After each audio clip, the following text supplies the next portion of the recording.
Good afternoon, everybody. First of all, I apologize for my English. I know it's terrible.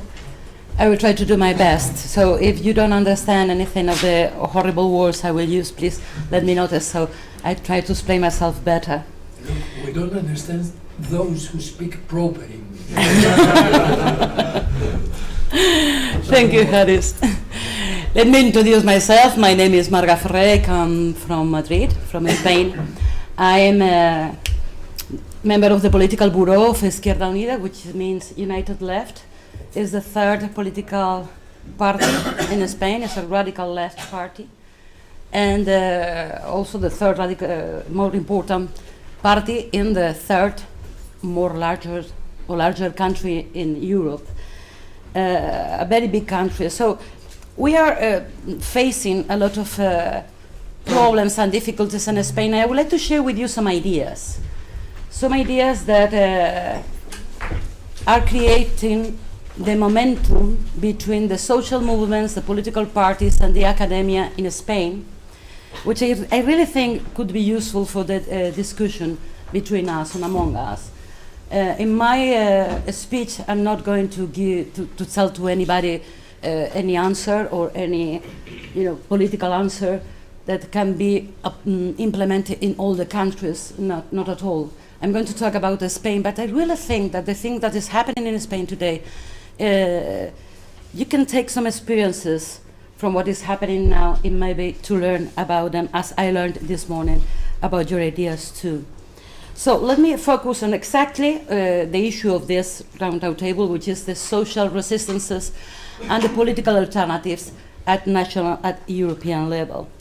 So let us start saying that, as somebody said this morning, we share the same problems. We are under the same attacks in the south of Europe, because as everybody knows, Ireland is a south country. So, but not exactly the same. Spain is a country with 46 million inhabitants, which make the difference with other situations. And we have actually 12 million poor people. 2.5 million of them are children. So that makes a difference in the way you face some problems, affecting especially to the south of the south, I mean the south of Spain, no? When you can see poor and even hunger in the rural areas. So we are facing difficult times. As in Ireland, in Spain, we live in a bubble and a dream for 15 years. And now that dream ended. So the population had the sensation that something has been broken. It's breaking times. The sensation that something is not like in the past. So what is going to happen in the future? So our answer is to say that in this breaking time, what has been break is the path to prosperity the neoliberalism promised to us 15 years ago. That has totally breaking. Which is amazing in these European elections we are facing in May, is that if you see, I'm sure in Ireland too, in Spain, the Conservative Party or the Social Democratic Party, they don't give the people any utopia, any illusioning project to fight for, to be united for. No, they don't give that to the people. So there is the idea that that horrible sentence Margaret Thatcher said in the 80s, there is no alternative. Tina, no? It's a reality in the minds of many of the politicians, both of the social democratic parties, social liberal, and conservative party too. These breaking times, where something has been broken, in Spain have some consequences. And one of them is the way the people protest, on the way the people faced how to say to no to those policies they are implementing so horrible, at least in our countries. So let me focus again at the beginning of the crisis in my country. When the crisis started in 2008 in Spain, the government started, as in every country, to cut salaries, to cut public employment, to cut the budget for the social services, as always, because neoliberalism is the most dogmatic theory I have never studied. They are dogmatic. And in front of that dogma, which said that no state, but always cutting salary, always attacking the working class, no, in the same way, we must to put on the table the character of movement of the reality in which the dialectic function, saying that everything can be changed, and of course there is alternative. And of course everything can be changed in all the way the people want it. The problem is that how to face that dogma. So let's come back to this 2008 in Spain. How was the first response, organized response to this attack under neoliberal umbrella? So the first thing we articulate, it was a general strike, which was, as always, we respond as a working class to any attack of the government. At least in my country, the general strike is something very serious. I mean, a lot of government failed because of one general strike in Spain. In Spain, general strike means that nobody works, and nobody goes, not even to the streets. Everything is empty. No? So the first response was to organize a general strike. But it didn't work. The government didn't change any policy. So what we did, a second general strike the next year, in 2009, and failed too.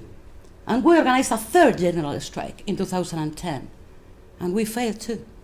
The government didn't change anything. And then in that 2009, September of 2009, something happened, is that we discovered that the traditional answers we use, the traditional tools we use as a working class, it didn't work anymore as the way they used to work in the past. Not a long past, in the 80s, in the 90s. So what to do? The problem it was, like our comrade said this morning, that the trade union, I'm a member of one trade union, get lost.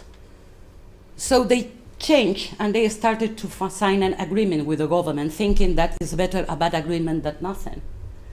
And they signed something really horrible, which is the pension agreement, which, as somebody said this morning, is a structural thing. So now in Spain we have to work 2 years more of our lives. Now the pension is at 67 years old, and with less pension for everybody. No? That's happened in December of 2009, and we are in despair, because if the trade union, in which we always put in their hands the big mobilizations and the big responses to the government policies, if they fail, what we had, I mean, as a population, nothing. It was a moment of really desperation after that signing. And then history comes again to show us that nothing is written on the stone. In one demonstration organized by the youth, started the Indignados movement up of the blue. They went to the Puerta del Sol in Madrid, and some group of them decided to sleep there. Until when? Until the government falls, something like that. Very utopical, very naive if you want. But anyway, it started a huge movement who really had a lot of sympathy of the whole of this population in Spain to the young people who are, the rate of unemployment in the youth in Spain is the 50%. So everybody could understand what was happening to them. That movement, I mean, finished, but it was not useless at all, because it's left some seeds that 2 years ago flourished in another way. How? Let me say to you, after this spontaneous movement, which was the Indignados movement, which was based only on democratic demands. I mean, they don't demand salaries or, of course, better education or better health, but specifically more power to the people. Democratic demands, in the idea that we are the people, we have the sovereignty, so we have the responsibility also what is happening, so we demand more power for the people, a democratic change. Not more than that and not less than that. So the movement finished, but felt some seeds, and what happened 2 years ago is starting, as always in history, no? With a focus in one law which is absolutely injustice. No? In our case was the educational law. So it started a huge movement against this educational law, which of course, as you can imagine, is a law who privatized education in Spain. A huge movement, we call it the green tide, as it is in English. No? When the sea go up and down, it's a tide. So the green tide. No? Why? Because the symbol is a T-shirt, a green T-shirt, public school defenders. And it's not stupid because there are millions of that T-shirts. Everybody has one T-shirt of that and go to the streets. They organize not only to general strike in the whole educational system from the babies to the university. The university is moving less than the rest, but anyway, not by the teachers, but by the parents, by the students, and by the workers of the schools, buildings. That was huge, and really is damaging the government more than anything else, more than the trade union, more than the political parties. This educational movement defending public education. Following that arose another movement with another color, which is the white tide, which is the health system, because white is the doctor dress, no? And this is the only movement which is really very big, specifically in the main cities, in Madrid and in Barcelona, because they stopped the privatization of 6 hospitals in the Madrid region. It was a big victory that we really needed to have it in front of all these cuts. So following these 2 tides, there's followed 2 or 3 more. We have different colors for each tide. There's one orange tide, which is the social services workers who are fighting to protect the social services. We have the black tide, which is the mine workers, which are absolutely destroyed the mine in Spain, with a lot of support. Few people, but a lot of support, sympathies from the rest of the country. And even we have a maroon tide, which is the exiled young people, which in Spain is thousands of them, all around Europe. I'm sure you can see Spanish people putting coffees and beers all around Europe now. Those people are organized, the maroon tide, trying to organize themselves. So as you see, this is not a small, it's not absolutely massive, but it's not small at all these tides, at all, believe me. And this is a way the people is organizing themselves, not in a traditional way, in a sense that the trade union is supporting, of course, or the political party we are supporting, of course, but we are supporting, not leading it, not organizing it. So I think it's quite important to think that those special services who affect the totality of the population, which is health and education, is something we need to start with work, because affect everybody. Everybody has children or is studying or is affected by the health system. So I think that changed the paradigm. Is that English, paradigm? Paradigm, in which we used to fight before the crisis started. And I think it's something we can think about it. No? Answering the question that said this morning, maybe I don't need, I'm a member of the Politburo of a political party, but I don't need the people voting me. That is sort of the last result of a common struggle. So how to organize this common struggle is really my worry, our worry. No? And at the end, if they want, they vote. And maybe at the end of that, maybe we need to change as a political parties too, in this dialectic relationship with the social movements too, what is happening there. So anyway, there is these tides which really, on one hand, and on the other hand, we had the trade unions and the labor struggles, which is terrible because the economic crisis is terrible too. But there was like parallel. No? It took us almost 2 years that they talk each other, because there was a lot of suspicious, talk each other and try to organize something commonly, at least 1 or 2 things. I think we are at the end of that process, that they can work together. No? In the 22nd of March is organized in Spain, in Madrid, something called the March of Dignity, in which people from all around the country is marching through Madrid, the capital, demanding jobs, because the rate of unemployment is at 26% in Spain.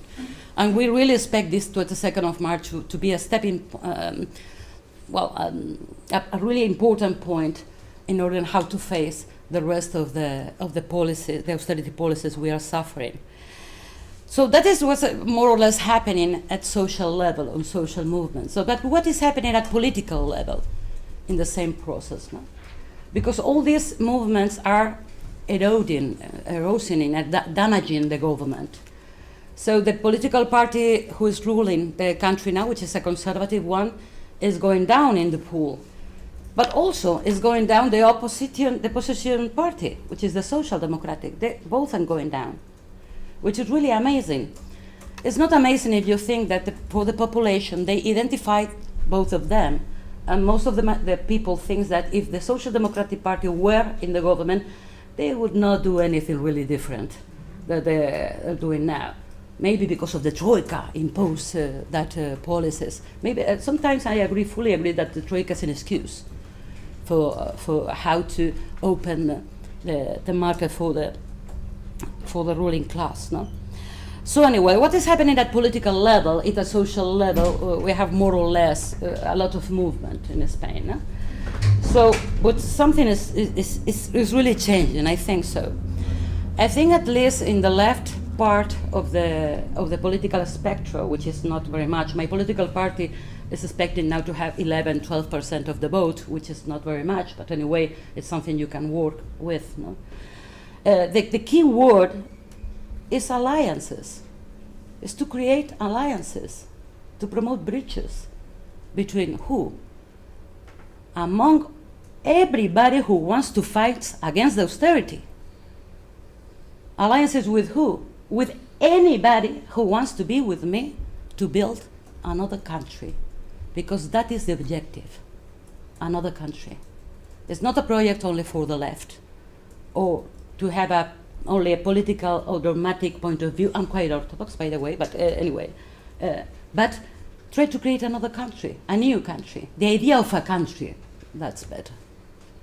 In front of the idea to nowhere, the path to nowhere, the path to Greece, in which they are pushing us to go. Confront them with the people, from the people, by the people, the idea of a new country. So what is to this project of a new country, we call it, let me say if I could say it good in English, constituent process. I mean the process to have a new constitution. And that is really not a minority debate. It's not still a broad debate all around the country, but in the academia, in the political parties, even in the trade union, we are debating the idea of a new constitution. Because we decided that the neoliberal architecture in which our state is organized is not working anymore. We need a new one to be more democratic in our political institutions, in order to give more power to the people. And secondly, because corruption in Spain is a huge problem. And the only way to face corruption is with democracy and transparency, that's all. That's we are facing the idea of this constituent process for a new constitution. Similar the idea, I think, has in French, where they demand the Sixth Republic, which is a movement in France also, that to go to another republic. No? So in Spain we are starting, but not a minority really love me, this idea of a new constitution. Based on what? Based on 6 pillars.